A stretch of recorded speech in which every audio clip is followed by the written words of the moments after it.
Hello, benevolent beings. This video is about a very important topic, and I'm going to do a book review, which isn't something that I've done before, but this is a really easy book for me to review because it's hard for me to find books that I can't put down, books that really engage me and keep me picking the book up until I get all the way through, and this is one of those books. And not only that, but because it is such an important topic, this is a book I recommend that you read for sure. I think that even my dad would enjoy this book because it does have that true crime element to it as well. It's a really important part of Canada's story and women's issues all wrapped into one. So there's a broad audience that would really enjoy this book, but really it's a book that all Canadians or all people should read. And that book is called Highway of Tears. I apologize if it's reversed in the video. I'll read it for you. It's a true story of racism, indifference, and the pursuit of justice for missing and murdered Indigenous women and girls by Jessica McDiarmid. I'm not sure if I'm pronouncing that correctly, so I apologize if I'm not Jessica. This is an issue that I knew I was lacking some of the information on to fully understand and grasp. So I really have been wanting to read books about missing and murdered Indigenous women, especially in Canada, for a long time. And this book did a really, really good job.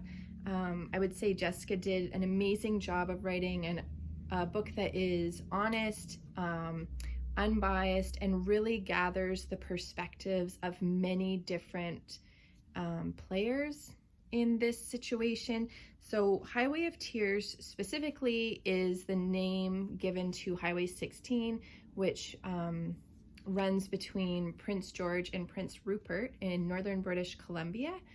And there's a disproportionate number of Indigenous women specifically who have gone missing along this highway and in these communities, although the stories are not limited to just that highway, and the issue is also not limited to just that area.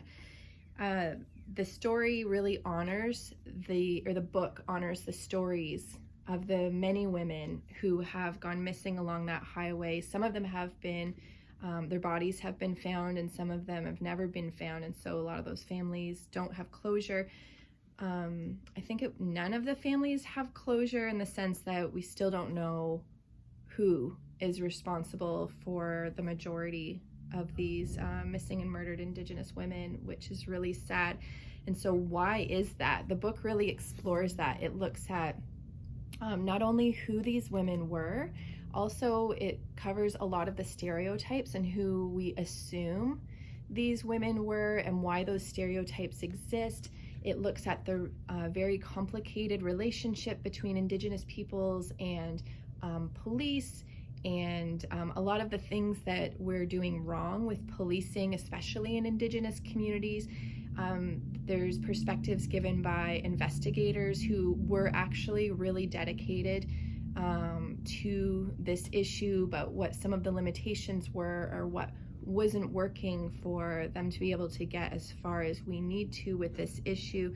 So you get a lot of different perspectives in this book, a lot of insight. It's really good for opening your mind to the issues that affect Indigenous people in general, in Canada specifically, but it's obviously, like I said, not limited to Canada.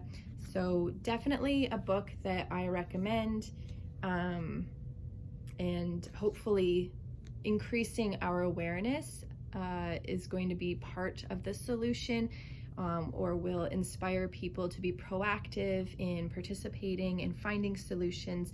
So definitely a book that I think you should, add to your cart or order or purchase at your local bookstore so that you can become more aware and potentially participate in helping to make this an issue that would be another sad piece of our history, but something that is behind us as we become more supportive of all of the members of our communities, regardless of their race, ethnicity, and all of those prejudices and things like that that exist.